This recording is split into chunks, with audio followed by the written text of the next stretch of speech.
আচ্ছা, এখন হচ্ছে আমাদের অধ্যায়টা হচ্ছে দশম অধ্যায়। দশম অধ্যায় কি? ইংরেজ শাসন আমলে বাংলার স্বাধিকার আন্দোলন। তো এখান থেকে আমরা কি করব? এখান থেকে আমরা সংক্ষিপ্ত প্রশ্ন, যেটা এই পুরা অধ্যায় থেকে সম্পূর্ণ অধ্যায় থেকে কয়েকটা টাইপের সংক্ষিপ্ত প্রশ্ন পড়ব, যেটা পড়লে আমাদের পরীক্ষার জন্য এনাফ, মোর দেন এনাফ এই অধ্যায়ের জন্য। তো এখন আমরা কি করব? প্রথম প্রশ্নে আসি। প্রথম প্রশ্ন হচ্ছে, প্রশ্ন এটা আসতে পারে যে 1857 খ্রিস্টাব্দে বাংলার স্বাধীনতা সংগ্রাম বলা হয় কেন? 1857 সালকে বাংলা স্বাধীনতা সংগ্রাম বলা হয় কেন? উত্তর হচ্ছে 1857 সালে মূলত কোম্পানি সিপাহীদের দ্বারা শুরু হওয়া এবং পরবর্তীতে সাধারণ জনগণের অংশগ্রহণে ব্রিটিশদের বিরুদ্ধে যে প্রথম সহস্র বিদ্রোহ ঘটে, তাই 1857 সালের স্বাধীনতা সংগ্রাম। অর্থাৎ 1857 সালে মূলত হচ্ছে কোম্পানি সিপাহীদের দ্বারা শুরু হওয়া এবং পরবর্তীতে সাধারণ জনগণের অংশগ্রহণে ব্রিটিশদের যে প্রথম সহস্র বিদ্রোহ তৈরি হয়, তাই 1857 সালে স্বাধীনতা সংগ্রাম নামে পরিচিত। এনফিল্ড রাইফেলের কার্তুজ নিয়ে ধর্মীয় অনুভূতিতে আঘাতের গুজবকে কেন্দ্র করে এই বিদ্রোহ শুরু হলেও এর পেছনে ছিল দীর্ঘ 100 বছরের ব্রিটিশ অর্থনৈতিক শোষণ, সামাজিক ও রাজনৈতিক বঞ্চনা। এটি ভারতের প্রথম স্বাধীনতা সংগ্রাম হিসেবে পরিচিত। যদি এটাও প্রশ্ন আসতে পারে যে ভারতের প্রথম স্বাধীনতা সংগ্রাম কি, এটা ব্যাখ্যা করো। তো দুটোটার উত্তরই এক। এর পরের প্রশ্নটা হলো, স্বদেশী আন্দোলন কাকে বলে? স্বদেশী আন্দোলন কাকে বলে? 1905 সালে বঙ্গভঙ্গের প্রতিবাদে বিদেশি যে পণ্য বর্জন করে নিজেদের দেশীয় শিল্প ও পণ্য ব্যবহারের জন্য বাংলায় যে আন্দোলন গড়ে ওঠে, তাকে আমরা স্বদেশী আন্দোলন বলে থাকি। এই স্বদেশী আন্দোলনেরই একটি পরিপূরক আন্দোলন হলো বয়কট আন্দোলন। মানে দুই আন্দোলনই একই, শুধু প্রশ্ন আসতে পারে স্বদেশী আন্দোলন কাকে বলে এবং বয়কট আন্দোলন কাকে বলে। আমরা জানি দুটোটাই একই, তো দুটোটা আসলে একই উত্তর দিব। 1905 সালে বঙ্গভঙ্গের প্রতিবাদে বিদেশি পণ্য বর্জন করে দেশীয় শিল্প ও পণ্য ব্যবহারের জন্য বাংলায় যে আন্দোলন গড়ে ওঠে, তাই স্বদেশী আন্দোলন বা বয়কট আন্দোলন। এই আন্দোলনের মাধ্যমে বিলিতি কাপড়, লবণ, চিনি বর্জন করা হয়। পাশাপাশি দেশীয় তাঁত শিল্প, সাবান এবং জাতীয় শিক্ষা প্রতিষ্ঠানে গড়ে তোলার উপর জোর দেওয়া হয়, যা বাঙালিদের আত্মনির্ভরশীল হতে শেখায়। অর্থাৎ আমাদের নিজেদের যে শিল্প, তাতে আমাদের মনোযোগ দেওয়া শেখায়। যেমন এই আন্দোলনের পাশাপাশি আমাদের যে তাঁত শিল্প, সাবান, তারপরে হচ্ছে আমাদের সাবান কারখানা এবং জাতীয় শিক্ষা প্রতিষ্ঠান গড়ে তোলার জন্য জোর দেওয়া হয় আর কি। এটাতে আমরা আত্মনির্ভরশীল হই। তারপরে আরেকটা কোশ্চেন হলো, বঙ্গভঙ্গ কি? এটা হচ্ছে মোস্ট ইম্পর্টেন্ট। বঙ্গভঙ্গ কি? এই প্রশ্নের উত্তর যদি আমরা দিতে চাই, তাহলে এটাও 1905 সালে লর্ড কার্জন প্রশাসনের সুবিধার অজুহাত দেখিয়ে বাংলা প্রেসিডেন্সিকে দুই ভাগে ভাগ করেন। ভাগ করার যে সিদ্ধান্ত নেন, তাই বঙ্গভঙ্গ। তার মানে 1905 সালে লর্ড কার্জন প্রশাসনিক সুবিধার অজুহাত দেখিয়ে বাংলা প্রেসিডেন্সিকে দুই ভাগে ভাগ করার যে সিদ্ধান্ত নেন, তাই হচ্ছে বঙ্গভঙ্গ। এর মাধ্যমে ঢাকাকে রাজধানী করে পূর্ববঙ্গ ও আসাম এবং কলকাতাকে কেন্দ্র করে পশ্চিমবঙ্গ গঠিত হয়। ব্রিটিশদের মূলত লক্ষ্য ছিল বাংলার হিন্দু মুসলিম ঐক্য বিনষ্ট করে ভাগ করা এবং শাসন করা। তাদের এই যে ভাগ করো ও শাসন করো, এই নীতির বাস্তবায়নই হলো বঙ্গভঙ্গ। এরপর আরেকটা প্রশ্ন আসতে পারে, সেটা কি? সেটা হচ্ছে খেলাফত ও অসহযোগ আন্দোলন। দুইটা আলাদা আন্দোলন, বাট আমরা এটাকে ইতিহাসে এক আন্দোলনও বলে থাকি। খেলাফত ও অসহযোগ আন্দোলন কি? প্রথম বিশ্বযুদ্ধের পর তুরস্কের খলিফার মর্যাদা রক্ষায় মুসলমানদের খিলাফত আন্দোলন এবং ব্রিটিশদের অন্যায় নীতির প্রতিবাদে কংগ্রেসে অসহযোগ আন্দোলন, এই দুই আন্দোলনেরই মিলিত রূপ হচ্ছে খেলাফত ও অসহযোগ আন্দোলন। 1920 সালে গান্ধীজির নেতৃত্বে এই দুই আন্দোলন একীভূত হয়ে ব্রিটিশ বিরুদ্ধে প্রথম সর্বভারতীয় গণ আন্দোলন রূপ নেয়। অর্থাৎ গান্ধীজির নেতৃত্বে দুই আন্দোলনই কি একসাথে হয়ে ব্রিটিশদের বিরুদ্ধে প্রথম সর্বভারতীয় গণ আন্দোলনে এটি রূপ নেয়। এর উদ্দেশ্য ছিল ব্রিটিশদের সাথে সর্বাত্মক অসহযোগিতার মাধ্যমে স্বরাজ অর্জন করা। এখন আমাদের প্রশ্ন আসতে পারে, স্বরাজ কি? এটার উত্তর হচ্ছে এর পরের প্রশ্নে এর পরের সংক্ষিপ্ত প্রশ্নটা হলো স্বরাজ ও বেঙ্গল প্যাক্ট কি? স্বরাজ অর্থ হচ্ছে ব্রিটিশদের অধীনে থেকে নিজেদের শাসন বা স্বায়ত্ত শাসন, আর বেঙ্গল প্যাক্ট হলো 1923, মানে বেঙ্গল প্যাক্ট হয় 1923 আর কি। তো 1923 হলো বাংলায় হিন্দু ও মুসলমানদের মধ্যে রাজনৈতিক ঐক্য প্রতিষ্ঠার চিত্তরঞ্জন রায়ের একটি ঐতিহাসিক চুক্তি। অর্থাৎ যে বেঙ্গল প্যাক্ট এটা হচ্ছে 1923 সালে, মানে বাংলা হিন্দু মুসলমানদের মধ্যে যে একটা রাজনৈতিক ঐক্য, এই ঐক্য প্রতিষ্ঠার জন্য চিত্তরঞ্জন রায়ের একটা ঐতিহাসিক চুক্তি, এটাকে আমরা বেঙ্গল প্যাক্ট বলে থাকি। বেঙ্গল প্যাক্টের মাধ্যমে মুসলমানদের সরকারি চাকরি ও আইনসভায় জনসংখ্যার ভিত্তিতে প্রতিনিধিত্ব শিক্ষিত নিশ্চিত দেওয়ার প্রস্তাব দেওয়া হয়েছিল, যাতে দুই প্রস্তাবে সম্প্রদায়ের বিভেদ ভুলে ব্রিটিশ বিরোধী আন্দোলন জোরদার হয়। মানে হচ্ছে বেঙ্গল প্যাক্টের মাধ্যমে মুসলমানদের যে সরকারি চাকরি ও আইনসভায় জনসংখ্যার ভিত্তিতে যে প্রতিনিধিত্ব এটা নিশ্চিত করা যাবে, এবং দুই সম্প্রদায়ের যে বিভেদ সেটা ব্রিটিশ বিরোধী আন্দোলন জোরদার। বিভেদ, এই বিভেদটা বলে আমরা ব্রিটিশ বিরোধী আন্দোলনে ঝাঁপিয়ে পড়ব, এটাই হচ্ছে এটার মূল উদ্দেশ্য। এরপর হচ্ছে ব্রিটিশ শাসন কি, বা প্রশ্ন এটাও আসতে পারে ব্রিটিশ শাসনের অবসান কীভাবে হয়েছিল। তো 1947 সালে আমরা জানি 200 বছর যে শাসন 1900 সমাপ্তি হয়। 1947 সালে 14 ও 15 আগস্ট ব্রিটিশ সরকার ভারত উপমহাদেশকে ভারত ও পাকিস্তান দুইটা স্বাধীন রাষ্ট্রে বিভক্ত করে ক্ষমতা হস্তান্তরের মাধ্যমে ব্রিটিশ শাসনের অবসান ঘটে। দীর্ঘ 200 বছর ঔপনিবেশিক শাসন, দ্বিতীয় বিশ্বযুদ্ধ পরবর্তী ব্রিটিশদের অর্থনৈতিক দুর্বলতা এবং নৌ বিদ্রোহ, ভারতীয়দের ধারাবাহিক ও তীব্র আন্দোলনের কারণে ব্রিটিশদের শাসন ছেড়ে দিতে বাধ্য হয়। অর্থাৎ 200 বছর শাসন করার পর দ্বিতীয় বিশ্বযুদ্ধের সময় ব্রিটিশদের যেহেতু তারা যুদ্ধে যোগ দিয়েছিল, তাদের কিছু কি অর্থনৈতিক দুর্বলতা দেখা দেয় এবং নৌ বিদ্রোহ হয়, এবং এর মধ্যে আবার বাঙালিরা কি করেছে, বাঙালিরা ভারতের মধ্যে তাদের বিদ্রোহ আন্দোলন ছড়িয়ে পড়ে। তো এত কিছুর মধ্যে তারা ভারতে তাদের দখলটা বা শাসনটা চালিয়ে যেতে অক্ষম হয়, এবং তারা কি করে দুইটা আলাদা দেশে ভাগ করে তারা চলে যায়। এরপরের প্রশ্নে আসি। এরপরের প্রশ্নটা হচ্ছে বাংলায় সশস্ত্র বিপ্লবী আন্দোলন কি? এবং কথা হচ্ছে বাংলায় সশস্ত্র বিপ্লবী আন্দোলন কীভাবে হয়? বঙ্গভঙ্গ পরবর্তী সময়ে ব্রিটিশদের অহিংস উপায়ে তাড়ানো সম্ভব নয় মনে করে বাংলার তরুণ সমাজ গুপ্ত হত্যার মাধ্যমে ব্রিটিশ মনে ভীত সঞ্চার ও শাসন উৎখাতের যে সংগ্রাম শুরু করে, তাই সশস্ত্র বিপ্লবী আন্দোলন। একটু বুঝিয়ে বলি।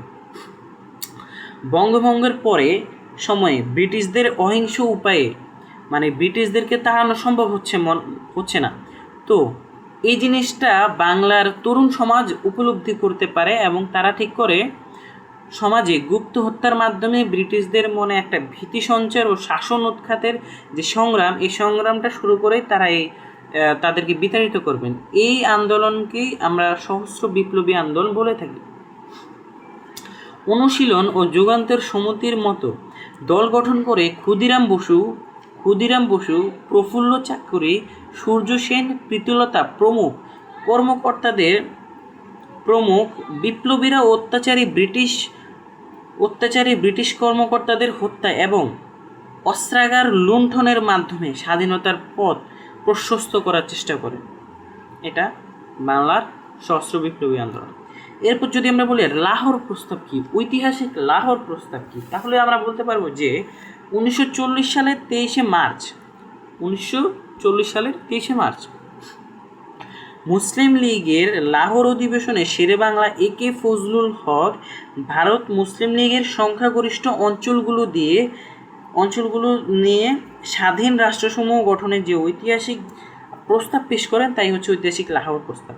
আমি যদি আবার নিজের ভাষায় বলতে চাই, তাহলে 1940 সালে 23শে মার্চ মুসলিম লীগের লাহোর যে অধিবেশন, এই অধিবেশনে শেরে বাংলা একে ফজলুল হক তিনি ভারতের মুসলিম সংখ্যাগরিষ্ঠ অঞ্চলগুলো নিয়ে একটা স্বাধীন রাষ্ট্র গঠনের যে একটা প্রস্তাব দেন, সেটাই হচ্ছে ঐতিহাসিক লাহোর প্রস্তাব। এই প্রস্তাবে কি হয়? এই প্রস্তাবের মাধ্যমে প্রথমবারের মতো মুসলমানদের জন্য স্বতন্ত্র রাষ্ট্রের দাবি আনুষ্ঠানিকভাবে উপস্থাপিত হয়। মূলত এই প্রস্তাবের ভিত্তিতেই 1947 সালে পাকিস্তান নামক রাষ্ট্রটি জন্ম হয়। তারপরে আমরা 9 নম্বরে যদি জানতে চাই দ্বিজাতি তত্ত্ব কি। এটাও অনেক ইম্পর্ট্যান্ট একটা কোয়েশ্চেন। দ্বিজাতীয় তত্ত্ব কি? এটা হচ্ছে 1940 সম্ভবত, হ্যাঁ 1940-এর আগের বছর 1939 সালে মোহাম্মদ আলী জিন্নাহ ঘোষণা করেন যে ভারতের হিন্দু মুসলমান দুটি সম্পূর্ণ পৃথক জাতি। এই মতবাদই ছিল দ্বিজাতি তত্ত্ব। অর্থাৎ মোহাম্মদ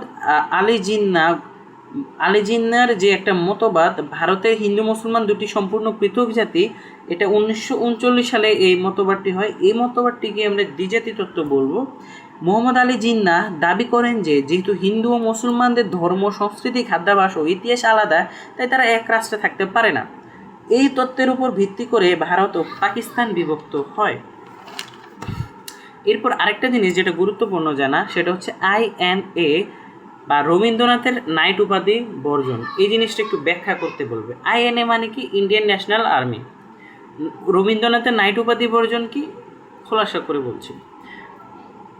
ভারতের বাইরে সুভাষচন্দ্র বসুর নেতৃত্বে গঠিত, আচ্ছা প্রথম INA কি এটা বলি, মানে ইন্ডিয়ান ন্যাশনাল আর্মি বোঝাই যাচ্ছে। INA হলো ভারতের বাইরে সুভাষচন্দ্র বসুর নেতৃত্বে গঠিত আজাদ হিন্দ ফৌজ। মানে যে প্রবাসী রয়েছে দেশের বাইরে, তাদেরকে নিয়ে সুভাষচন্দ্র বসু একটা কি করেন, ভারতের বাইরে সুভাষচন্দ্র বসুর নেতৃত্বে একটা গঠিত একটা ফৌজ দল হয়, নাম হচ্ছে আজাদ হিন্দ ফৌজ। আর 1919 সালে জালিয়ানওয়ালাবাগ হত্যাকাণ্ডের প্রতিবাদে রবীন্দ্রনাথ ঠাকুর ব্রিটিশ সরকারদের দেওয়া নাইট বা স্যার উপাধি বর্জন করেন। INA-র লক্ষ্য কি, মানে তিনি যে আজাদ হিন্দ ফৌজ এটা গঠন করেন, এটা লক্ষ্যটা কি? INA-র লক্ষ্য ছিল সহস্র সংগ্রামের মাধ্যমে ব্রিটিশদের ভারত থেকে বিতাড়িত করা। অন্যদিকে ব্রিটিশদের নিষ্ঠুর হত্যাকাণ্ডের প্রতিবাদ স্বরূপ রবীন্দ্রনাথ ঠাকুর নাইট উপাধি বর্জন ছিল সমগ্র ভারতীয়র পক্ষ থেকে এক জোরালো নৈতিক প্রতিবাদ। আর রবীন্দ্রনাথ যদি বলে রবীন্দ্রনাথ নাইট উপাধি বর্জনের মূল কারণ কি, তাহলে হচ্ছে 1919 সালে জালিয়ানওয়ালাবাগ হত্যাকাণ্ডের প্রতিবাদেই মূলত রবীন্দ্রনাথ ঠাকুর এই ব্রিটিশদের নাইট উপাধি বা স্যার উপাধিটা এটা বর্জন করে। তারপরে আরেকটা কোশ্চেন আসতে পারে, এনফিল্ড রাইফেল সৈন্যদের বিদ্রোহ করে তোলার কারণ কি? এনফিল্ড একটা রাইফেল, এই যে এই রাইফেলটা তাদের বিদ্রোহী করে তোলার কারণটা কি? এনফিল্ড রাইফেলে কার্তুজে গরু ও শুকুরের চর্বি মেশানো রয়েছে এবং দাঁত দিয়ে কাটতে হবে। এখন আমরা জানি মুসলমানরা হচ্ছে শুকুর পছন্দ করে না, তাদের জন্য হারাম, আর হিন্দুদের জন্য গরু। এই দুইটা তা বলেছে কি, এনফিল্ড রাইফেলে কার্তুজের গরু ও শুকনো চর্বি মেশানো রয়েছে এবং দাঁত দিয়ে এটা কাটতে হবে। এই খবর হিন্দু ও মুসলিম সিপাহীদের ধর্ম নষ্ট হওয়ার আশঙ্কায় তাদের বিদ্রোহী করে তোলে, মানে তারা আশঙ্কা করেছে এতে তাদের ধর্ম নষ্ট হবে। ঠিক আছে, তো তৎকালীন সময়ের ধর্মভীরু সিপাহীরা এটাকে তাদের খ্রিস্টান বানানোর ব্রিটিশদের পরিকল্পনা ধরে নেয়। ফলে দীর্ঘদিন ধরে জমে থাকা ক্ষোভ বারুদের মতো জ্বলে ওঠে। 1857 সালের বিদ্রোহ শুরু হয় সেটা। এখন আমরা যদি বলি বাংলা চুক্তি কি, বাংলা চুক্তি আমরা এর আগে জানি কিন্তু অন্যভাবে জানি। 1923 সালে, সালটা মনে রাখবো, 1923 সালে দেশবন্ধু চিত্তরঞ্জন দাস হিন্দু মুসলিম সাম্প্রদায়িক সম্প্রীতি রক্ষা ও রাজনৈতিক ঐক্য প্রতিষ্ঠার লক্ষ্যে যে চুক্তি সম্পাদনা করেন তাই ইতিহাসে বাংলা চুক্তি বা বেঙ্গল প্যাক্ট নামে পরিচিত। তাহলে আমরা জানি বেঙ্গল প্যাক্ট কি। 1923 সালে দেশবন্ধু চিত্তরঞ্জন দাস হিন্দু মুসলিম সাম্প্রদায়িক যে সম্প্রীতি এটা রক্ষা ও রাজনৈতিক যে তাদের ঐক্য প্রতিষ্ঠার লক্ষ্যে যে চুক্তি সম্পাদনা করেন তাই ইতিহাসে কি বাংলা চুক্তি বা বেঙ্গল প্যাক্ট নামে পরিচিত। এই চুক্তিতে কি হয়? এই চুক্তিতে মুসলমানদের জনসংখ্যার ভিত্তিতে আইনসভায় শাসন সংরক্ষণ ও সরকারি চাকরিতে ন্যায্য অধিকার দেওয়া হয়, এর প্রতিশ্রুতি দেওয়া হয়।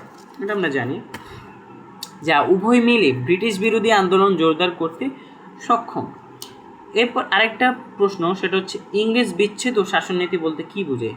ইংরেজদের বিচ্ছেদ ও শাসননীতি ডিভাইড অ্যান্ড রুল হলো ভারতের বিভিন্ন ধর্ম এবং সম্প্রদায়ের মধ্যে, বিশেষ করে হিন্দু মুসলমানদের মধ্যে বিভেদ ও বিরোধ করে দীর্ঘস্থায়ী শাসন নিশ্চিত করার কৌশল। এটা ব্রিটিশদের একটা কৌশল। 1905 সালে বঙ্গভঙ্গ ছিল এই নীতিরই একটা নগ্ন প্রকাশ। অর্থাৎ তারা চাচ্ছিল যে হিন্দু মুসলমান আলাদা হয়, নাহলে তো হিন্দু মুসলিম একসাথে হলে তো তারা হেরে যাবে। এই জন্যে তাদের এই নগ্ন প্রকাশ হিসেবে 1905 সালে তারা এই বঙ্গভঙ্গ করে। ইংরেজরা বুঝেছিল যে ভারতীয়রা ঐক্যবদ্ধ থাকলে তাদের শাসন টিকে থাকবে না, তাই তারা সাম্প্রদায়িকভাবে উস্কে দিয়ে নিজেদের ক্ষমতা ধরে রাখতে চাইত। চিটাগাং রিপাবলিক আর্মি কি? Most important, Chittagong Republic army কি? চিটাগাং রিপাবলিক আর্মি হলো ভারত থেকে বিতাড়িত করার লক্ষ্যে মাস্টারদা সূর্য সেনের নেতৃত্বে, অর্থাৎ চিটাগাং রিপাবলিক আর্মি হলো কার নেতৃত্বে? ভারত থেকে বিতাড়িত করার যে লক্ষ্য, এই লক্ষ্যে মাস্টারদা সূর্য সেনের চট্টগ্রামে গঠিত একটা সশস্ত্র বিপ্লবী সংগঠন। 1930 সালের 18 এপ্রিল এই বাহিনীর বিরুদ্ধে মানে তাদের একটা বীরত্ব, 1930 সালের 18 এপ্রিল তাদের বীরত্বের সাথে চট্টগ্রাম অস্ত্রাগার লুণ্ঠন করেন, মানে চট্টগ্রামের যে অস্ত্রাগার এটা আক্রমণ করে লুণ্ঠন করে এবং ব্রিটিশ যোগাযোগ ব্যবস্থা বিচ্ছিন্ন করে কয়েকদিনের জন্য চট্টগ্রামকে ব্রিটিশ মুক্ত করে রাখতে সক্ষম হয়। তার মানে একটা শক্তিশালী বলা যায়। এরপরে আজাদ হিন্দ ফৌজ গঠনের কারণ কি?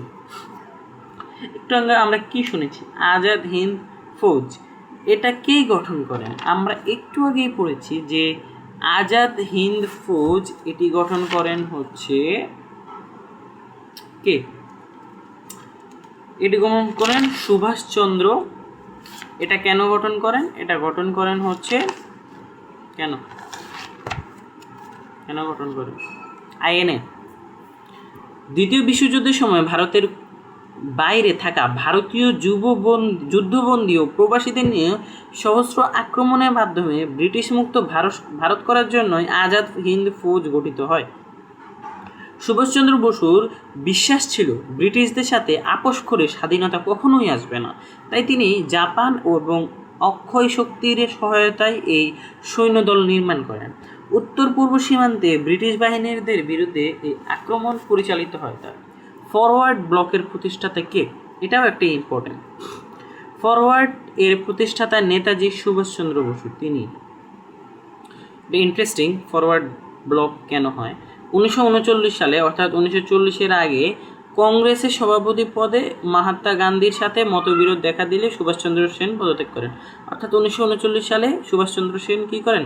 তিনি হচ্ছে কংগ্রেসের সভাপতি হিসেবে নিযুক্ত হন, কিন্তু 1939 সালে কংগ্রেসের সভাপতি পদ নিয়োগ হওয়ার পর থেকে মহাত্মা গান্ধীর সাথে তার একটা মতবিরোধ দেখা দেয়। এরপর তিনি কী করেন? ওই পদ থেকে পদত্যাগ করেন।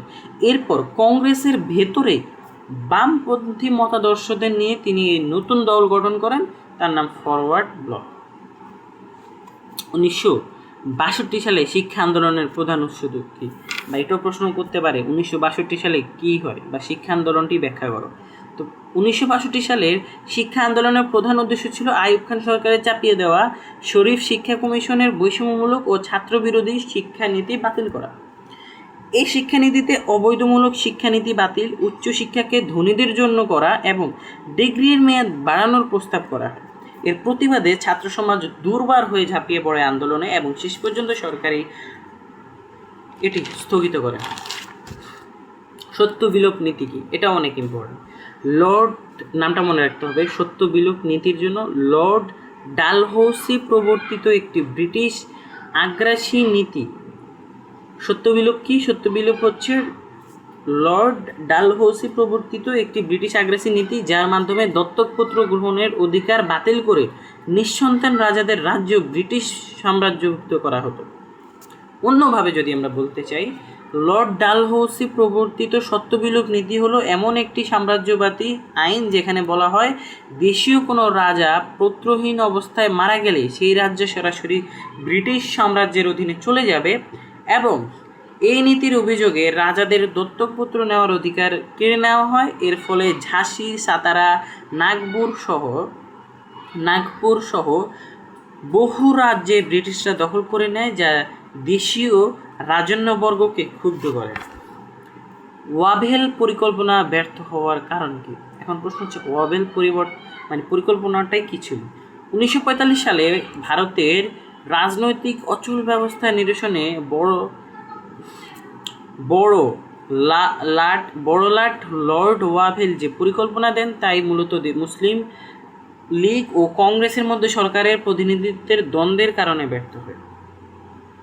অর্থাৎ একটা পরিকল্পনা হয় লর্ড ওয়াভেলের 1945 সালে। কি করেন তিনি? ভারতের রাজনৈতিক অসচ্ছলতা নিরসনের জন্য তিনি এই পরিকল্পনাটা দেন। কিন্তু এটা মুসলিম লীগ ও কংগ্রেসের মধ্যে যে একটা দ্বন্দ্ব, যে এই দ্বন্দ্বের কারণে এই কি বলে পরিকল্পনা ব্যর্থ হয়। জিন্নাহর দাবি ছিল অন্তর্বর্তী সরকারে মুসলমানদের সকল প্রতিনিধি কেবল মুসলিম লীগই মনোনয়ন দেবে, কিন্তু কংগ্রেস এই দাবি মানতে অস্বীকৃতি জানালে সিমলা সম্মেলন ও ওয়াভেল পরিকল্পনা ব্যর্থ হয়। অর্থাৎ দুইটা ব্যর্থ হয়, সিমলা সম্মেলন, ওয়াভেল পরিকল্পনা। এরপর আমাদের সর্বশেষ প্রশ্ন, রাওলাট কি? আসলে নামটা কি? রাওলাট কি? রাওলাট হলো 1919 সালে ব্রিটিশ সরকার ভারতীয়দের বিপ্লবী কার্যকলাপ দমন করার উদ্দেশ্যে যে নিবর্তনমূলক ও কালা কানুন পাশ করে, তাই রাওলাট আইন। জিনিসটা একটু খোলাসা করি। 1919 সালে ব্রিটিশ সরকার ভারতীয়দের বিপ্লবের যে কার্যকলাপ, এই কার্যকলাপ দমন করার উদ্দেশ্যে যে নিবর্তনমূলক কালা কানুন পাশ করে, তাই রাওলাট আইন। এই আইনের মাধ্যমে সরকার যে কোনো ব্যক্তিকে বিনা পরোয়ায় গ্রেপ্তার এবং বিনা বিচারে অনির্দিষ্ট কালের জন্য বন্দি করতে পারত। মানে কোনো কিছু লাগবে না, বিনা বিচারে তাকে বন্দি করতে পারবে, বিনা বিচারে তাকে শাস্তি দিতে পারবে। এর প্রতিবাদে সারা ভারতে তীব্র ক্ষোভের সৃষ্টি হয়। এই ছিল আমাদের 20টি গুরুত্বপূর্ণ সংক্ষিপ্ত দশম অধ্যায়। আশা করি এটাই এনাফ, মোর দেন এনাফ। টাটা।